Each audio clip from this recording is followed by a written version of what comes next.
Hello, everyone. This is your host, Manoj Tandon, with another episode of Dark Rhino Security Confidential. Today, we are honored to have Brian Davis join us. Brian has a long, illustrious career in cybersecurity. He started off as a contractor with the U.S. Army and as a contractor at the U.S. Air Force as a systems security analyst. And then from then on, he's gone on to doing extensive work in managing risk in security, compliance, business continuity, and governance for SaaS providers, which is a hot topic in today's environment with cyber. He is currently a security test manager for Adobe. Brian, welcome to the show. Thank you for joining us. Thank you. How's it going today? It's going real good, real good. I got to ask you something. Even though you were a contractor at the Army and the Air Force, this is an old rivalry, right? Between the two, you always hear about it. These guys go after each other. So do you have a preference? Is one actually better than the other? Wow. I'm just curious. I don't know if you follow college ball, but do you have a preference? I can answer that part. No, I don't have a preference. Great. Well, hey, give us a little bit about how you got into this crazy world of cyber. What's your background? I believe you have a background in electrical engineering. Is that? Yeah. So at one point, I used to work in the electrical field. And from there, I kind of pivoted into communications and low voltage work. And then from there, I pivoted again into the tech industry. And I guess my pivotal moment into security was when I started doing defense contracting work as an analyst. Yeah. You were kind of whatever your job title was second, and like a security practitioner first. Um, I think at that time that's when DoD 8570 came out, and they had the minimum requirements for a role, and each role had to have like a specific certification. Um, so I guess overall, I was really fascinated with like the effort that went into securing these government environments, and just kind of kept the fascination and the curiosity going, and here I am now. So, you mentioned pivot a couple times, and I'm curious, there's a lot of people out there who want to pivot. Is there a secret to pivoting? How did you manage that to change from such diverse roles? Is there something you could advise us all on that works? I guess for me, curiosity is what fueled my pivot. In every role or every place you're at in life, there's always going to be like something you're exposed to or you're taking on or responsible for that may not necessarily be like what you signed up for. Um, these things that get dumped on you, sometimes you like them, sometimes you don't like them. In my particular case, some of the things that I inherited, I had a curiosity for, an interest for, and just kind of took it and ran. There's two ways you can deal with it. You can take it and leave it, or you can take it and run. And I just took it and ran. That's fantastic. That's a very positive outlook. And it also says a little bit about being comfortable with being uncomfortable. So you don't always get what you want and you still have to deal with it. And I think that's good advice for anyone out there that's looking to pivot and maybe get into cyber, or for that matter, get into any field. If you're listening out there, maybe you want to get into technology sales. Maybe you want to get into tech marketing, I think it's a lot easier than what people think. There's the opportunities are out there. I think you just have to kind of like identify like where you fit in or how you can play a part in that. And again, just take it and run. Um, Opportunities don't always look like opportunities. So the hardest part is, again, like identifying that this is an opportunity. You have the opportunity to take something and craft that into an expertise or something that you have to offer, something that's available to everyone else. Yeah, I think, there a big hang up that folks have told me that you get into, and it's understandable, is that when you're trying to make a pivot, a lot of times they're looking at a formulaic approach. Like someone who wants to get into cyber, they look at the job postings and they're like 5 years in cybersecurity with security plus, network plus, CISSP, et cetera, et cetera. I'm just making this up, but they look at that and they get daunted by it. Um, and they're like, well, I don't know anything about this. I can't do it. Right. I I wouldn't get so I wouldn't get really hung up on that. When just from personal experience, when you're crafting a JD, a job description, um, there's the tendency to kind of like make it into like your Christmas wish list of like what you want, like out of the perfect candidate. And one of the things you have to be aware of is that it can discourage a lot of qualified applicants from applying. Um, and I would tell anyone, like, if regardless of what they're asking for, if you feel like you're capable, go ahead and apply. Like, have that conversation. Um, be confident in yourself and who you are and your abilities, and just have that conversation, and that will come across.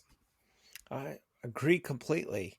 That's good advice for all you listening who might be thinking about making a career change.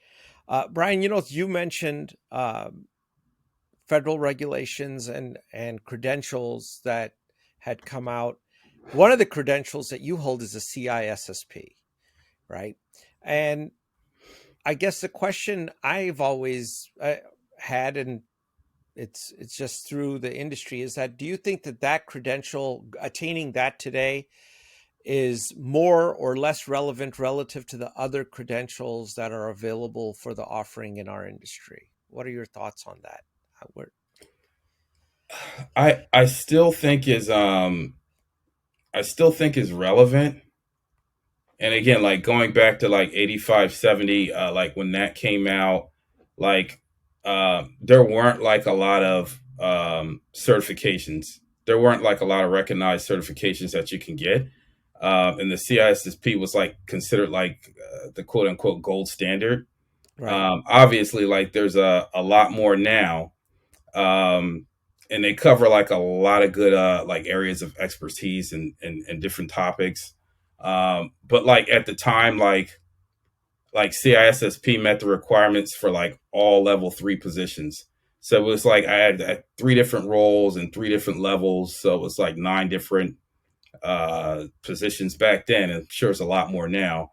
But like the only thing you had to remember was, I think, like the CISSP like covered all of them. You didn't have to worry about any. So it was like it kind of like made it a lot easier if you just did that and didn't have to worry about anything else. Um, and with the 85 70, it was mandatory. So I just pursued it with the mindset like if any of those opportunities came up, I would be prepared and available. So yeah, and 85 70 still exists. So that being said, like the CSSP is still going to be a very valuable tool, but there's a lot more now that are included on that list, and there's a lot of them that get into different areas of focus. So I'd just say keep an open mindset when it comes to that. Yeah, and that's great to hear it from you, that is in fact the case. Because a lot of times, again, I think a CISSP requires 5 years of industry experience before you can even really qualify to take the exam, if you will. But there's so many other certifications and so many different other knowledge areas that keeping an open mind, and hopefully employers are keeping an open mind in that regards as well, and realize that a person is much more capable than what maybe some of those credentials might say. You really have to dive into their backgrounds to understand. There's a lot of those a lot of certifications now have what I think they call like an associate level, where you can go ahead and I believe it's like the same examination, just different qualification criteria if you don't meet like the experience requirements. Um, in my opinion, again, they demonstrate the same knowledge and ability. You just don't meet the experience requirement, which is just as good in my opinion. I feel like that's definitely like an avenue to pursue for those that don't have the time experience. You can go ahead and look at those alternative options as far as like the associate level. You know what? I somehow missed that. That's great to hear. That's a little bit of new knowledge that I learned today. That's really similar to back in the day when I was a real engineer. We used to have the professional engineering certification. But before you could do that, you had to be the engineer in training under an apprenticeship under a real professional engineer. So if you got your EIT, that was okay, right? Until you could sit for your PE.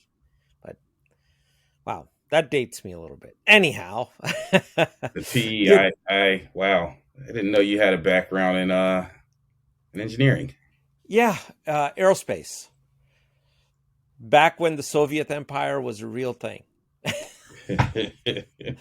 Well, we all know that they didn't have too much going on, but uh, we could digress, man. That's a rabbit hole, and we should come back to that, on state sponsored stuff because they're prime players in that space. But before we get to that, you know, if we look at cybersecurity, in your opinion, is this more about having a mindset or is it a skill? I'm definitely going to go with cybersecurity being a mindset. It's like a continuous, constantly evolving like cat and mouse game, right? So if like you get caught up in if you get caught up on like a particular skill, I think it's very easy to like get left behind. But like if you have like a defensive mindset or an adversarial mindset or both, like I think the concept of security I think it'll always make sense to you if you just have the mindset. How do you get that mindset into the mind of the decision makers? How do you get those folks to understand that reality? And I'll elaborate a little further because this is a kind of a pet peeve of mine. In talking to hundreds of organizations, one of the things that we still come across, or I come across personally, is that a lot of folks look at cybersecurity as a technology problem with a technology solution. They're looking for the next greatest silver bullet, whether that be the next firewall, the next PAM offering, the next DLP, whatever the case may be. They're looking for a technology to solve their problems.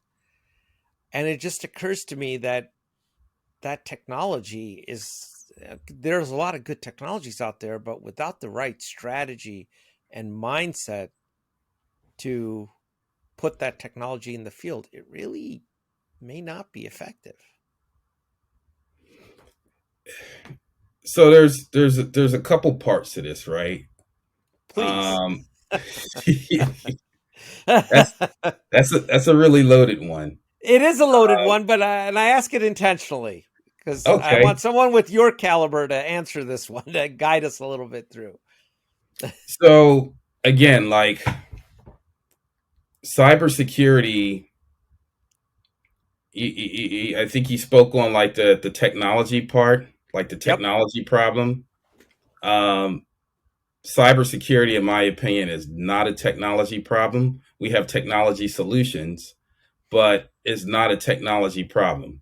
And the technology solutions are only as good as how they're applied, right? Yep. So you can throw a million technology solutions at a single problem. And if it's not the right application, if it's not the right use case, or if it's not configured correctly, or you don't even know what you're looking to, like what your objective is, it's not going to do anything. But the other part of that is like security isn't all high tech, right? So a good majority of the problems you have are like a result of basic hygiene, such as like secure coding, social engineering, phishing. Like in Yep. the end, it's people that are behind cybersecurity. Like the technology doesn't go out and attack you, and the technology doesn't go out and protect you. It's the people behind the technology. It's the people that are the adversaries. And it's the people that actually, put the security controls in place and configure them. So it's not really a technology problem and solution. It is, in my opinion, a people problem and solution. Does that make sense? It makes a huge amount of sense. And I'm glad you said it and not me, because I've said it 1,000 times and nobody listens. They're like, no, we're going to, you know what? We're going to buy the latest AI based platform and it's going to like really take care of everything. But as you said, this is a people problem. It's a business problem. And The, yeah, I'm sorry. Go ahead. I was going to say, like, the other part of that, like, you know, at a certain point, somebody's justifying spending X amount of dollars to like implement whatever solution it is, Yep. right? Yeah. What is the justification? What data are you presenting? What problem will this solve? And how effective is it? And how do you know? How do you know that this is going to solve the problem?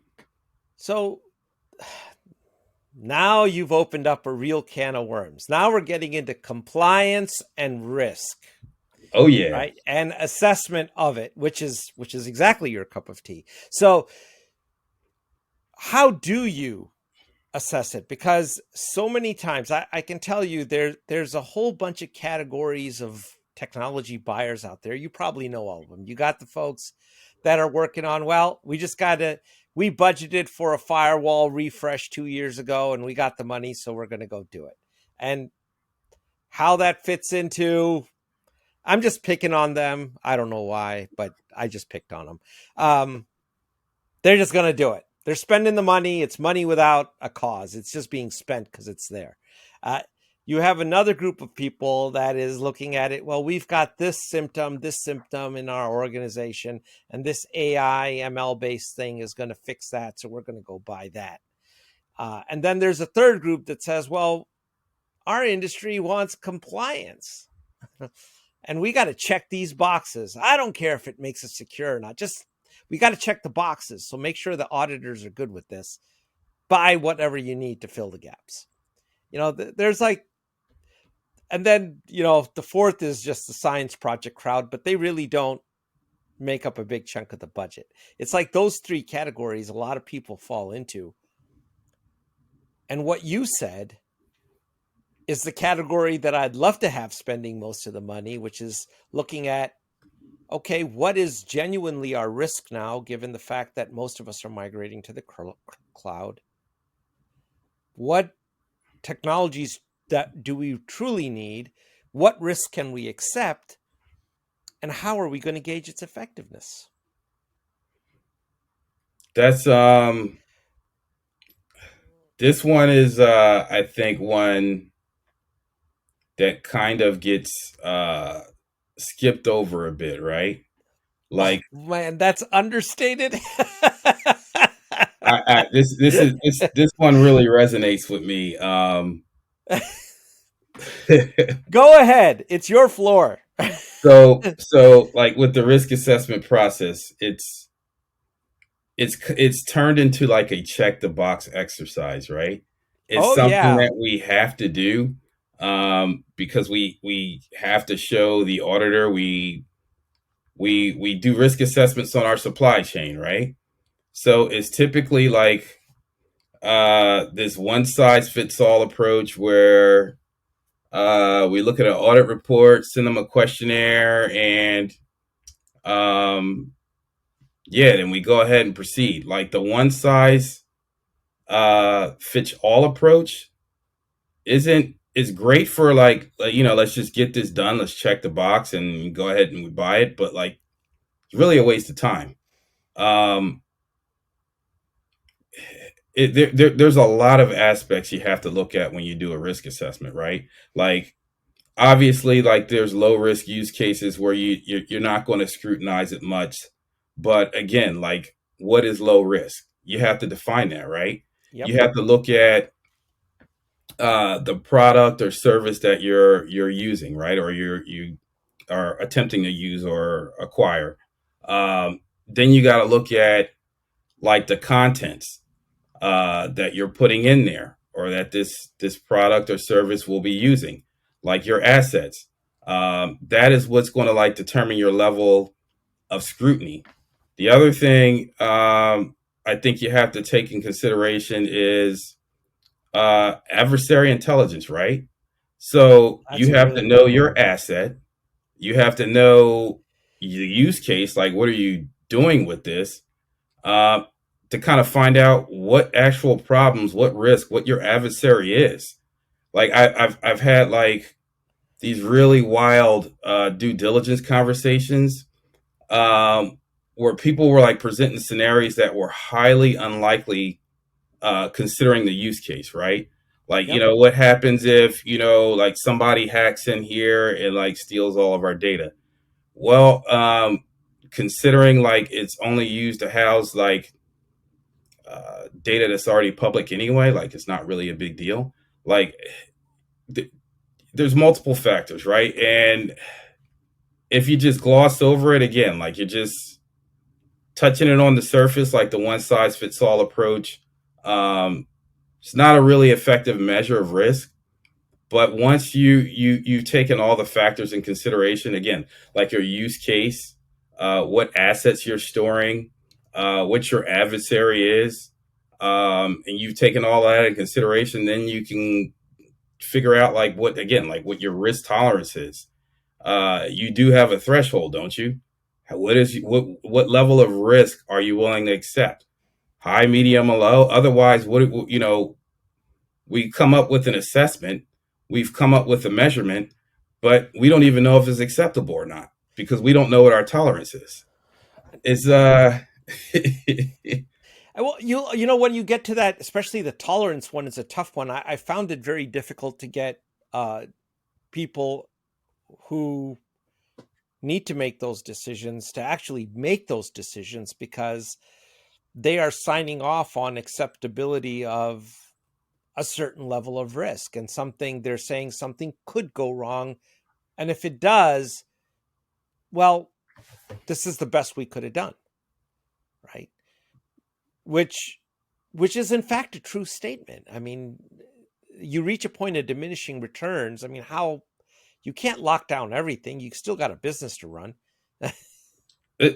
there's like that's the other thing. Like when you're doing these assessments, again, like you need a threshold because there is no such thing as 100% security, right?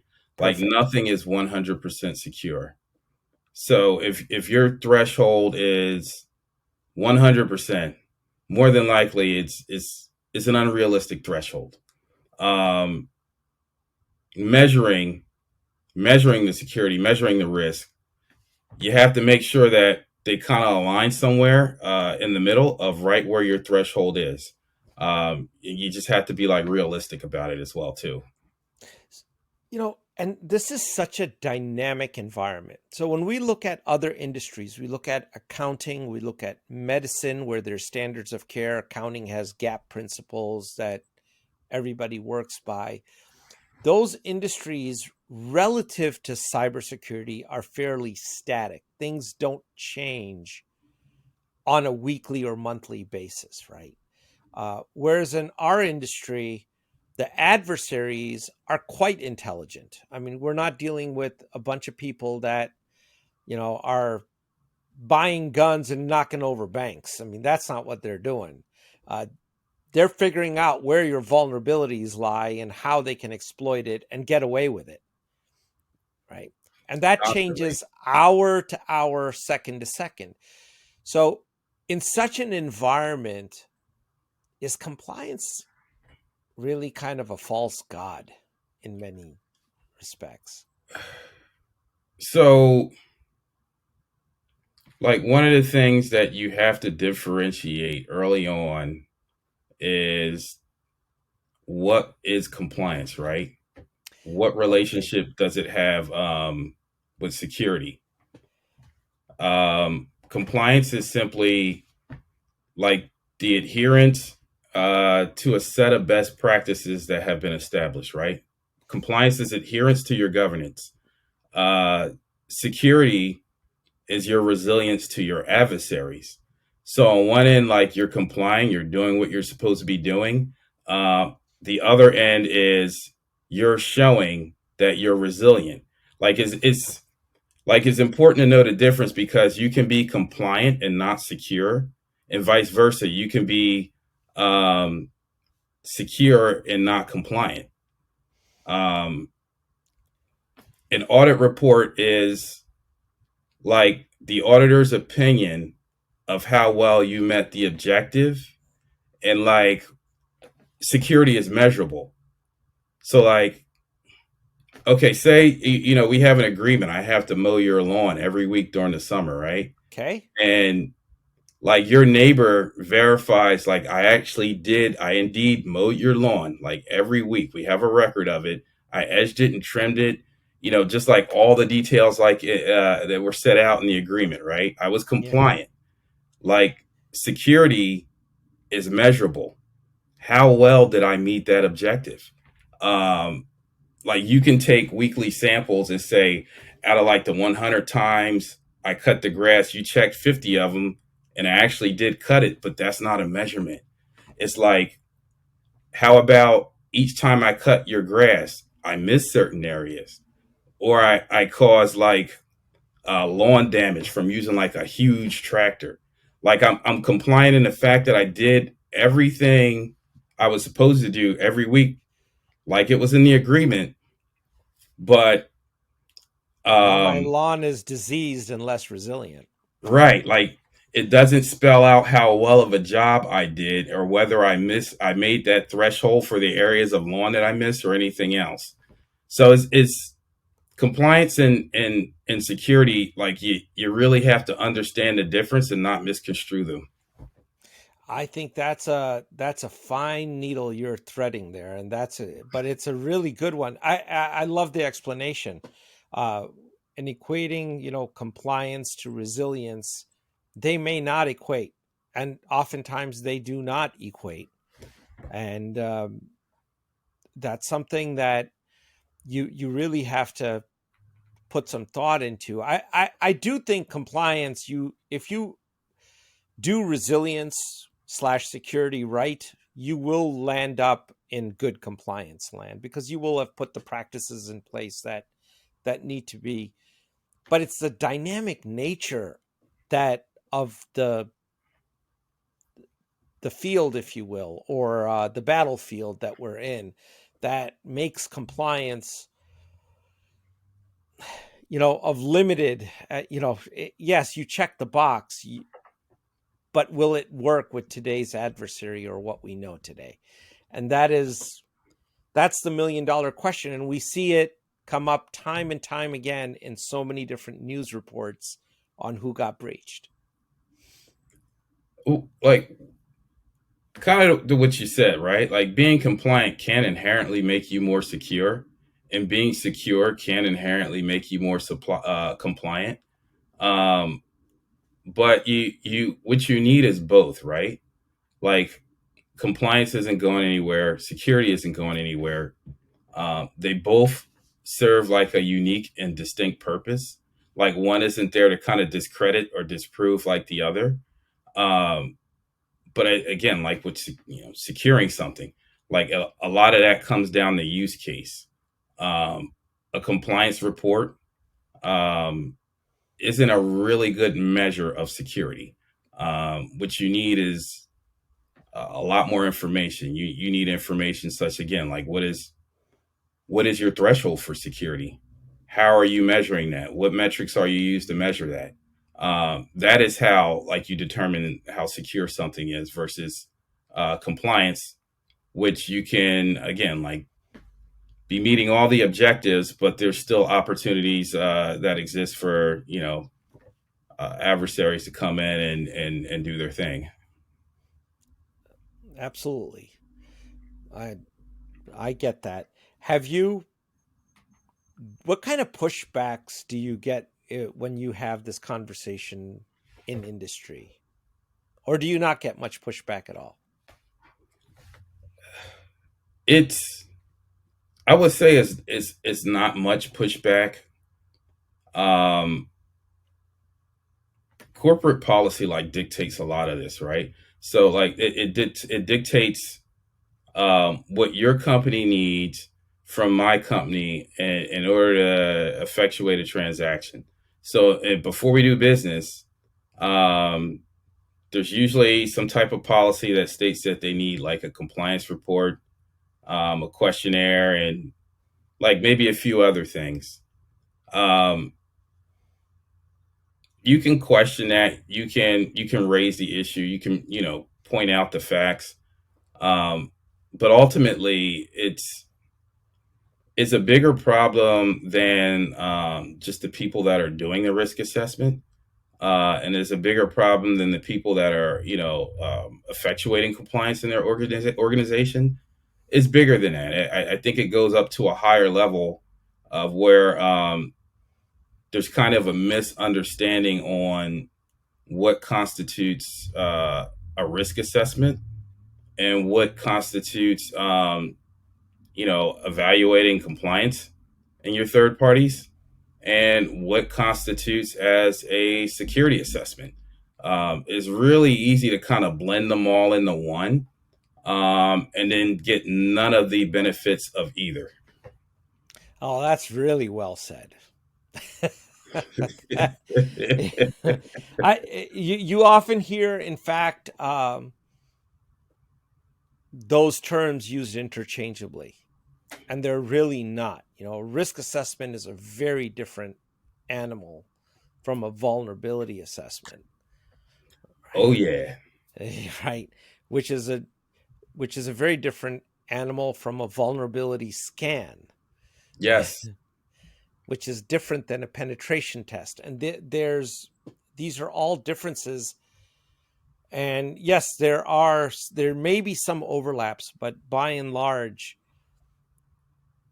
I think the synonymous use of these terms do cause a lot of confusion. And for those of you listening out there, what Brian said is correct. If you do that, then you've merged and created something that gives you the benefit of nothing, essentially, right? absolutely. So let's talk about risk quantification, because you said that security is measurable. What are we doing wrong with risk quantification? So again, I think there's a misalignment here with risk quantification. Like I think we're confusing risk quantification with due diligence, right? So when for instance, we'll use like your third party risk assessment, right? We call it a third party risk assessment. We're assessing risk in our supply chain. So what do?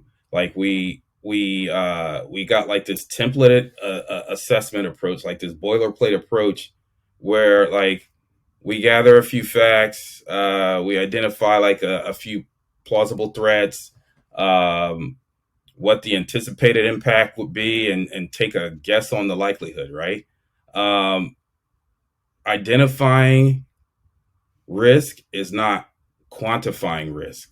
Like the quantification part is still like some basic qualitative approach, which is subjective at best, um, like there's major problems with that. Like it causes misalignment in like security objectives. You improperly like prioritize resources. Like like for instance, what are the chances of like somebody stealing your car? Like there's lots of variables, right? Like where Right. you park, the area you park it in, like the car itself. Like what is it, a nice car? Is it a not so nice car? Like you can go by like what the national averages are for car theft, right? Like the chances of your car getting stolen in the United States are 10%. But the national average can be a lot higher or a lot lower than your specific use case, right? So if you go by that national average, there's a good chance you can either overly secure the car or not secure the car enough. But if you take into account like all those other factors, uh, you can find out what the exact likelihood is.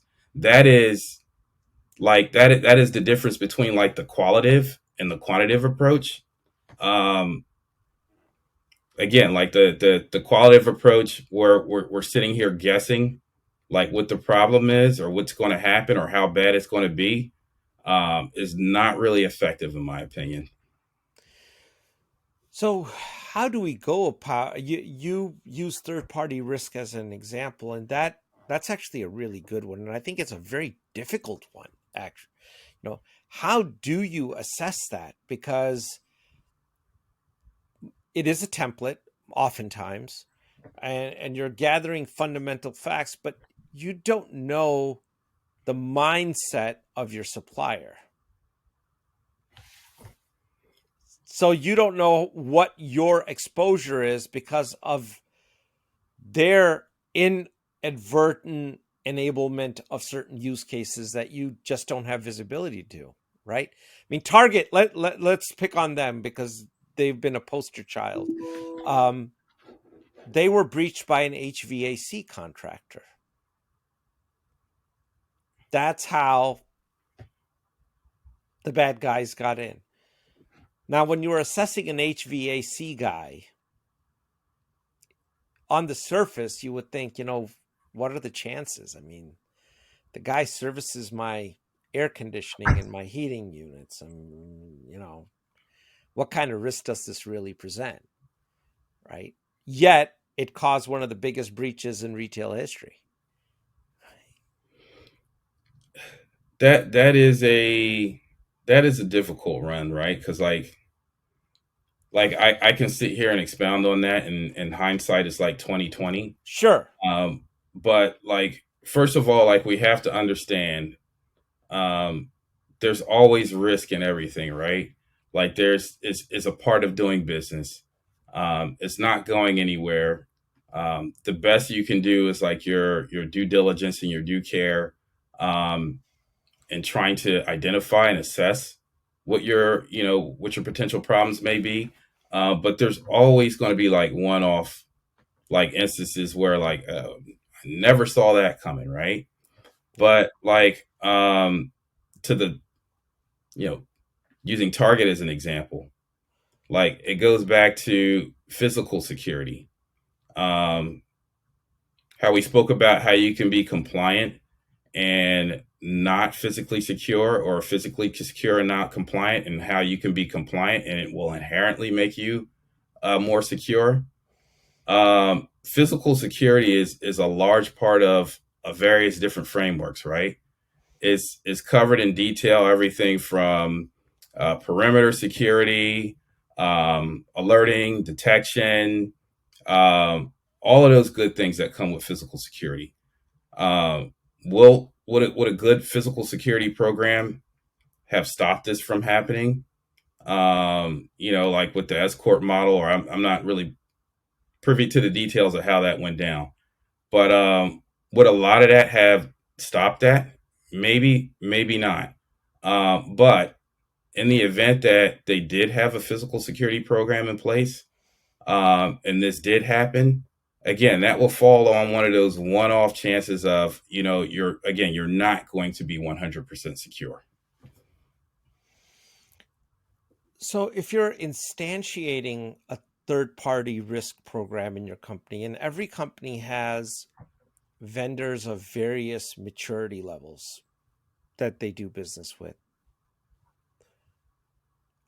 how how would you can you give us some guidelines on what you would say to people who are trying to do that now, what they should do, A, B, and C? So, like this will happen. You will have third parties um, at some point during your assessment where you just say, "Hey, this does not meet my defined criteria," and that is the opportunity to put in like mitigating factors. If you're having like an HVAC contractor do work in an area where they have access to something that can cause that level of damage, um, you don't have background checks, there should be an escort. Um, there's there's there's a lot of mitigating factors. Like just because something scores as high risk doesn't mean like, okay, that's the end of it. Let's cut it. Let's kill it. Let's put it to bed. No, let's look at that. Let's find out what we can do, what we can implement to kind of mitigate this so that we can go ahead and continue with our objective of having our HVAC system service or whatever your objective is. What you don't want to do is just say, we're not going to think about it. We're not going to worry about it. We just need, we need air conditioning. It's hot outside. Let's just go ahead and do it. That isn't the right approach. Again, there's a lot that you can do to bring something or to bridge something or to mitigate something to an appropriate level where you can implement it or use it in your environment. I think that's really good advice, actually. Don't kill it just because it may appear to be high risk. Look at the flow, the workflow essentially, and see if there's a way to manage that workflow that makes it acceptable to both parties to continue to meet the objectives that are out there. Never I guess the other part of the coin is you can't let the risk scare you from like your business objectives. Because again, you're not going to run from it. You're not going to hide from it, and you can't expect every business partner or vendor or whatever situation to be either risk free or risk free up to your level of tolerance. There will be situations where you're going to have to think outside of your status quo box and say, "Hey, I'm going to have to actually do something in this particular case and implement some type of solution, crutch, band aid, whatever you want to call it, so that we can get from point A to our objective at point B." Now, there, with most companies moving to a SaaS model or moving to the cloud, digital transformation being big part of there. When like for example, if they're moving into Amazon Web Services and using S3 buckets, whatnot they may be doing, how how would you do that as a third party risk assessment, or how would you look at that? Because that's there's this, first of all, there's a misconception that Amazon is doing all the security for this, which they're not if you read the fine print there. And two, when you assess that risk, um, how do you do it? Because there's so many things that are maybe potentially not in your control that would traditionally have been in your control had it been in your data center. That is I feel like that's like one where it doesn't really get attention for the fact that a lot of people feel like there's no alternative. Um, if you want the cloud, that's part of doing business in the cloud. Um, Otherwise, stay on prem and you deal with the limitations and the risk and the problems associated with Sure. having an on prem environment. Um, AWS or any cloud provider, I would approach that with the same way I would approach risk analysis and due diligence for any other situation, product, or engagement. Um, know your adversary, know your asset, like what the adversary is after, and know your potential outcomes and how bad they can be. Um, know what your other options are as far as mitigating factors or mitigating controls. Maybe a hybrid approach is best for you if you're really concerned about like AWS. Um, again, like don't feel like you don't have any options, because like if you want cloud, you're just kind of stuck with um, whatever cloud providers are out there and whatever type of security or service they offer. And be aware. Like if you grab, again, like compliance reports are great. Like if you grab like an AWS SOC report, you can look at the scope of, or AWS or anybody, the scope of the examination, um, what the inherent limitations are, and what, as far as like on the security end of the spectrum, they're responsible for and what you will be responsible for.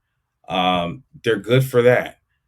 Just be really aware of what you're putting yourself into, and just make a decide accordingly. Move forward from there. But again, don't feel like you don't have any mitigating options if it's not what you want. And, I like the fact, you're saying go look at those SOC reports, use them as part of your due diligence, but maybe not necessarily use them to measure security, because once you have that framework of what they're doing, then you apply your own assessment against it as to what you perceive the risk to be and securing that risk. And that may not be the same as what the audit report is showing necessarily. Yeah, they're again, like it's knowing what they're, I guess, knowing the right tool for the right job, right? So yeah, the SOC report would definitely be good for that, and good for a number of other things useful for making decisions. So, Brian, we're coming up here on the hour. I wanted to give you a couple minutes to plug anything that you'd like to. I don't know if you're going to be doing any talks, if your appearances, working with charities, anything you'd like to let our audience be aware of that you would like to have their support on. Yeah, absolutely. No upcoming appearances or talks or anything like that, but I'll continue to do what we've been doing now. Also, like look forward to seeing like a blog in the future with myself and Ray Barchenner, who you've met. We're planning on having like more open discussions on like the various pain points in like the security space. And I'll also be speaking more about effective ways to measure security and to make intelligent decisions based on like test information. Yeah, so I have that, and you can always find me on LinkedIn, where we will be posting these conversations and having these discussions. Yeah, and let us know as some of those things become available. We'll be happy to post them out there and let everybody know. Absolutely. We appreciate the work that you're doing and appreciate you taking the time today to give us a little bit of knowledge. Oh, thank you, Manoj. It was a pleasure and an honor for you to have me here and to sit down and speak with you. Thank you. As we head into the winter, stay warm, and we'll look forward to having you back possibly as you get some of these things out there and you can guide us on some of the tools you're developing or the methods that you're publishing out there. Absolutely. I'd be honored to. Sounds great. Well, take care, Brian. Likewise. You take care and have a good one. You too.